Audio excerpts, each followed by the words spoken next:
नमस्कार प्यारे बच्चों, आज मैं आपके समक्ष एक बहुत बहुत इंपॉर्टेंट टॉपिक लेकर के आया हूँ ह्यूमन फिजियोलॉजी के अंदर, जिसका नाम है मैकेनिज्म ऑफ मसल्स कॉन्ट्रैक्शन। यानी जो हमारी पेशियां होती है, मसल्स होती है, इनमें कॉन्ट्रैक्शन कैसे होता है, संकुचन कैसे होता है, इसको मैं आपको डिटेल में बताने वाला हूँ। देखो, कहीं ना कहीं हम में लाइफ में किसी ना किसी फेज के अंदर हमारे दिमाग में ये जुनून चढ़ता है कि थोड़ा सा यार फिट होने के लिए जिम चले। अब जिम जाते तो बेटा 4 दिन, उसके बाद ऑटोमेटिकली जुनून ठंडा हो जाता है। तो जब अपन जिम जाते तो आपने देखा होगा उसके आसपास कई सारे रेसलर्स की पिक लगी रहती है। आपने नाम भी सुना होगा, रोमन रेंज, ब्रॉक लेसनर वगैरह का, द ग्रेट खली, सुना है आप सब ने इनके नाम, अंडरटेकर वगैरह का। तो ये जो रेसलर होते हैं, आपको कई बार देखा होगा मसल्स वगैरह के वो डायग्राम दिए होते हैं, पूरी तरीके से मस्कुलर बॉडी को बताते हैं। उन मसल्स के अंदर संकुचन कैसे होता है, वो मसल्स कॉन्ट्रैक्ट कैसे होती है, उस मसल्स कॉन्ट्रैक्शन को ही मैं आज आपको पढ़ाने वाला हूँ। ठीक है, तो मसल्स कॉन्ट्रैक्शन की बारे में सबसे पहले 2 वैज्ञानिक थे बेटा। एक का नाम तो था हक्सली और एक का नाम था हैंसन। ठीक है, हक्सले और हैंसन ने 1954 में बेटा एक सिद्धांत दिया था जो सबसे वैलिड है, सबसे ज्यादा मान्य सिद्धांत है, और उस थ्योरी का नाम है बेटा that is sliding filament theory. Sliding filament theory. और ये जो स्लाइडिंग फिलामेंट थ्योरी, इसको हिंदी में बोलेंगे बेटा विसर्पी तंतु सिद्धांत। और बीएससी की किताबों के अंदर इसी का एक और नाम है अपसर्पी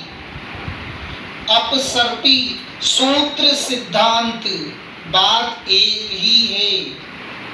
क्या कहा मैंने बेटाओं कि पेशियों में संकुचन कैसे होता है, इस बात को हक्सले और हैंसन ने 1954 में एक सिद्धांत के द्वारा बताया था, और उस सिद्धांत का नाम है स्लाइडिंग फिलामेंट थ्योरी, और इसी को बोलेंगे विसर्पी तंतु सिद्धांत या अपसर्पी सूत्र सिद्धांत। बहुत बहुत ज्यादा इंपॉर्टेंट है बेटा। ये 11वीं की एनसीईआरटी में जो चैप्टर नंबर 20 है उसके अंदर भी, बीएससी 3rd ईयर के अंदर फिजियोलॉजी वाले पेपर के अंदर, एमएससी के अंदर, नीट वगैरह में सब में। और मैंने आपको कहा भी है कि ये जो टॉपिक मैं भी ले रहा हूँ, ये वही टॉपिक ले रहा हूँ बेटा जो आपके एग्जामिनेशन के पॉइंट ऑफ व्यू से बहुत इंपॉर्टेंट है। एक बार आप इसका स्क्रीनशॉट ले लो ताकि आप नोट्स मेंटेन कर पाओ।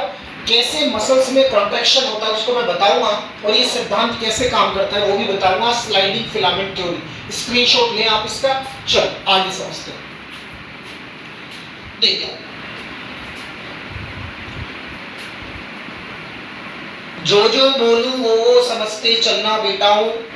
सबसे पहले क्या होगा, आपका सेंट्रल नर्वस सिस्टम मतलब सीएनएस। सेंट्रल नर्वस सिस्टम से एक इंफॉर्मेशन आएगी और उसको लेकर के आती है मोटर न्यूरॉन। मोटर न्यूरॉन उस इंफॉर्मेशन को लेकर आई सेंट्रल नर्वस सिस्टम से, और ये मोटर न्यूरॉन क्या करेगी, इस इंफॉर्मेशन को देगी मसल्स को। किसको देगी बेटा, ये इंफॉर्मेशन प्रोवाइड कराएगी वो किसको, मसल को। अब जहां पर बेटा ध्यान से सुनना, ये मोटर न्यूरॉन मसल से जुड़ती है, उस पर्टिकुलर पॉइंट को कहते हैं न्यूरोमस्कुलर जंक्शन। Neuromuscular junction. और एनसीईआरटी ने इसके लिए मोटर एंड प्लेट शब्द भी दिया रहा।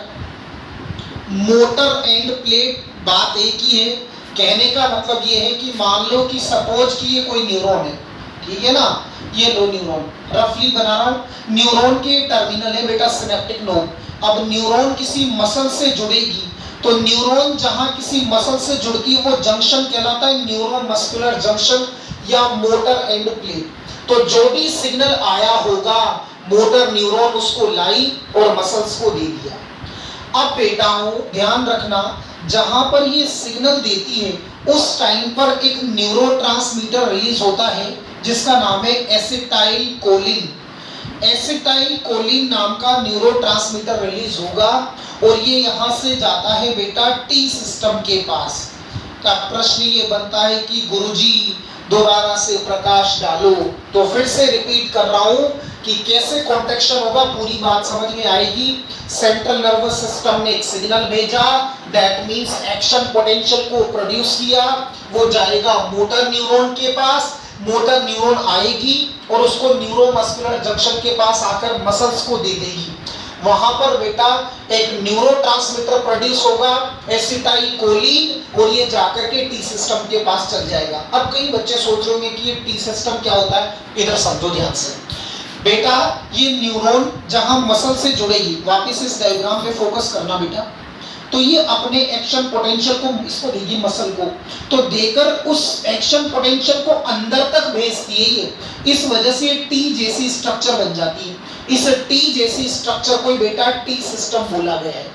अब वो इंफॉर्मेशन मसल्स के पास पहुंच गई, टी सिस्टम के पास, यहां से इंफॉर्मेशन जाएगी एंडोप्लाज्मिक रेटिकुलम के पास। पर आप सबको पता है मसल्स के अंदर एंडोप्लाज्मिक रेटिकुलम को बोला जाता है सार्कोप्लाज्मिक रेटिकुलम। और जैसे ही वो इंफॉर्मेशन या एक्शन पोटेंशियल सार्कोप्लाज्मिक रेटिकुलम के पास पहुंचा, तुरंत बेटा कैल्शियम को रिलीज किया जाएगा। किसको रिलीज किया जाएगा? कैल्शियम को। फिर से रिपीट कर रहा हूं, हम पेशीय संकुचन की क्रियाविधि को पढ़ रहे हैं बेटा। इसको बताने के लिए हक्सले और हैंसन ने 1954 में बेटा स्लाइडिंग फिलामेंट थ्योरी दिया था, विसर्पी तंतु सिद्धांत। 2019 के अंदर बीएससी थर्ड ईयर के फिजियोलॉजी के पेपर में ये पूछ भी रखा है, कैसे मसल्स कॉन्ट्रैक्ट करती है। तो सेंट्रल नर्वस सिस्टम यानी ब्रेन, मस्तिष्क से कोई इंफॉर्मेशन आएगी, उसको मोटर न्यूरॉन लेकर के आएगी मसल्स के पास, जहां न्यूरॉन मसल से जुड़ती है वहां पर होता है न्यूरोमस्कुलर जंक्शन, और इसी न्यूरोमस्कुलर जंक्शन को मोटर एंड प्लेट भी कहते हैं। फर्दर एसिटाइलकोलिन को रिलीज करेगा, क्योंकि न्यूरॉन न्यूरोट्रांसमीटर है और न्यूरॉन से रिलीज होगा।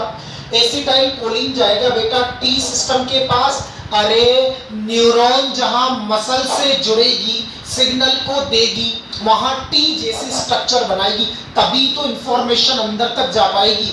वो टी सिस्टम वो जाएगा मसल सेल की एंडोप्लाज्मिक रेटिकुलम के पास और कैल्शियम को रिलीज करा देगा। और बेटा ये कैल्शियम यहां से रिलीज होने के बाद एक्टिन तंतुओं के ऊपर, आपको याद होगा एक्टिन तंतुओं को बनाता हूं मैं एक बार, ये लो सा, ये रहा एक्टिन फिलामेंट।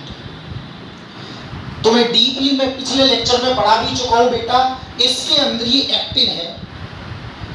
और ज्यादा डिटेल में जाऊं तो ये एफ एक्टिन है, एफ का मतलब फिलामेंट है। इसके अंदर ये धागा पाया जाता है, इस धागे को कहते हैं ट्रोपोमायोसिन। ट्रोपोमायोसिन, ये धागा हटेगा तभी काम बनेगा। इसी के ऊपर कुछ स्ट्रक्चर्स लगी रहती हैं बेटा, ऐसे तीन तीन के ग्रुप में, ये लो साहब, इनको कहा जाता है ट्रोपोनिन। ट्रोपोनिन या ट्रोपोनिन सी भी कह देते हैं इनको। अब ये जो कैल्शियम रिलीज करवाया ना, ये कैल्शियम जाकर के ट्रोपोनिन सी से जुड़ेगा। मैं क्या कह रहा हूं, ये कैल्शियम जाकर के एक्टिन के ऊपर ये जो ट्रोपोनिन है ना सी से जुड़ेगा, और जैसे ही ये कैल्शियम ट्रोपोनिन सी से बाइंड करेगा, ये धागे यहां से खिंच जाएंगे। कौन से धागे? ट्रोपोमायोसिन के धागे खिंच जाएंगे। खिंचते ही बेटा इस एक्टिन के ऊपर कुछ खांचे पाई जाती है जो कवर्ड रहती है, धागे खिंचते ही वो अनकवर्ड हो जाएंगी बेटा।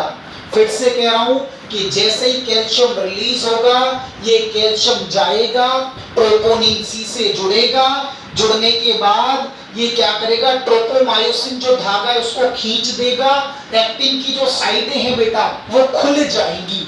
अब मायोसिन उसके अंदर अपना हेड फंसा देगा और उसके बाद में स्लाइडिंग होगी, यानी मसल्स के अंदर कॉन्ट्रैक्शन होगा।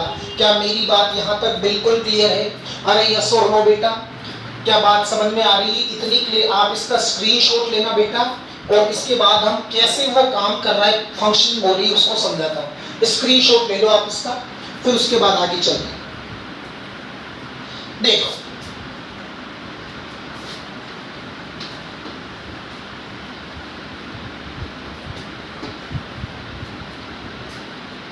में कैसे बेटा मसल्स के अंदर कॉन्ट्रैक्शन होगा उसको समझाने का प्रयास करता हूं स्लाइडिंग फिलामेंट थ्योरी की मदद से। देखो साहब,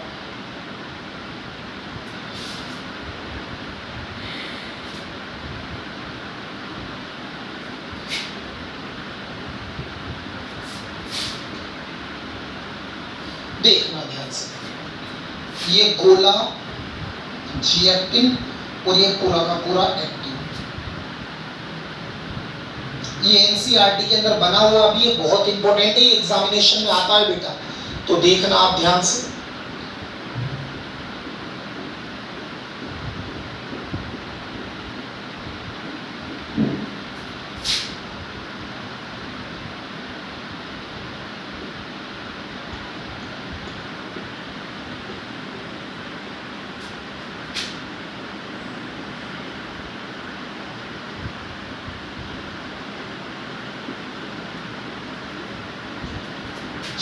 ये देखो ध्यान से, ये तो है एक्टिन, ठीक है, ये एक्टिन, ये एक्टिन और ये भी एक्टिन, ठीक है। स्लाइडिंग फिलामेंट थ्योरी कैसे काम करेगा, ये डायग्राम नंबर ए सबसे पहला diagram, diagram number B, diagram number C, diagram number D NCERT में बना हुआ है, पर बच्चों के इजीली समझ नहीं आता। इस एक्टिन के जस्ट नीचे बेटा ये मायोसिन, ये लो साहब, इसके जस्ट नीचे ये मायोसिन, इसके जस्ट नीचे ये मायोसिन, ठीक है। आपको पता है इसके ऊपर दो साइड होती है, मैं इसके पहले वाले वीडियो में समझा चुका हूं। इस पहली कंडीशन में इसके साथ एटीपी बाइंड करेगी मायोसिन की, इस वाली, ये मायोसिन है बेटा, ये नीचे वाला मायोसिन, ये मायोसिन, ये मायोसिन और ये भी मायोसिन, ठीक है।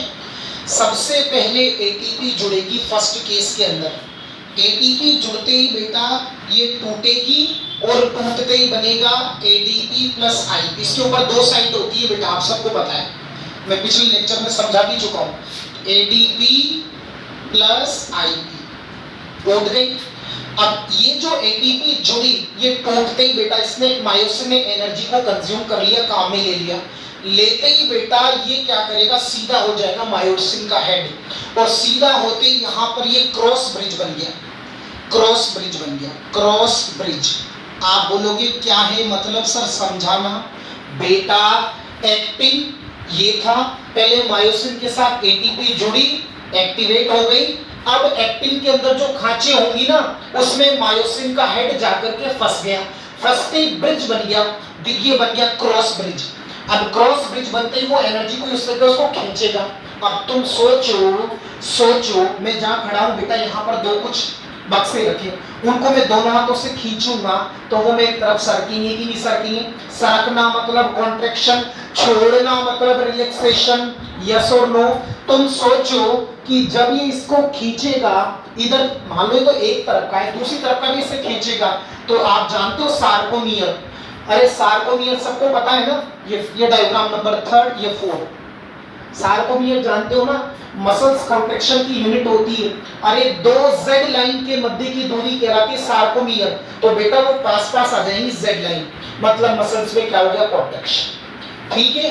अब मान लो आपको पता है जब उसको खींचा तो स्लाइड किया कि नहीं किया, अरे वो फाइबर सरके कि नहीं सरके एक दूसरे के ऊपर, ऐसे किसके ऊपर सरके, एक्टिन के फाइबर सरकेंगे। सरका कौन रहा है, मायोसिन सरका रहा है बेटा, क्योंकि इसमें एक्टिन के फाइबर स्लाइड करते हैं, सरकते हैं, पास आते हैं, फिर दूर चले जाते हैं, जेड लाइन पास फिर दूर, पास फिर दूर, स्लाइड कर रहे हैं। इस वजह से इसका नाम दिया स्लाइडिंग, लिख रहा हूं मैं, स्लाइडिंग फिलामेंट थ्योरी। स्लाइडिंग का मतलब स्लाइड कर रहे हैं, फिलामेंट मतलब तंतु, कौन से तंतु, एक्टिन, एक्टिन बेटा सरक रहे, स्लाइडिंग फिलामेंट थ्योरी, ठीक है। अच्छा सर सरक के वापस छोड़ना हो तो वापस कंडीशन हो जाएगी। कंडीशन क्या होगी? एडीपी इसके साथ आईपी जुड़ गई, इनऑर्गेनिक फॉस्फेट एटीपी बन जाएगी, वापस ऐसी कंडीशन आ जाएगी। अच्छा जब कॉन्ट्रैक्शन होना होगा तब तो ये होगा, रिलैक्सेशन होना होगा तो कैल्शियम हट जाएंगी, कैल्शियम हटते ही वो ट्रोपोमायोसिन के धागे वापस से बेटा एक्टिन को ढक देंगे तो फिर संकुचन कहां से होगा? यानी जो पहला काम हुआ उसका ठीक विपरीत होगा। कैल्शियम आएगा, ट्रोपोमायोसिन को खींचेगा, मायोसिन बेटा अपना हेड फंसा देगा और स्लाइड करवा देगा। लेकिन जब रिलैक्स होना होगा कैल्शियम हट जाएंगे, वापस से धागे फंस जाएंगे, मायोसिन अपने हेड को सरका लेगा, यानी मसल्स वापस से रिलैक्स हो गई।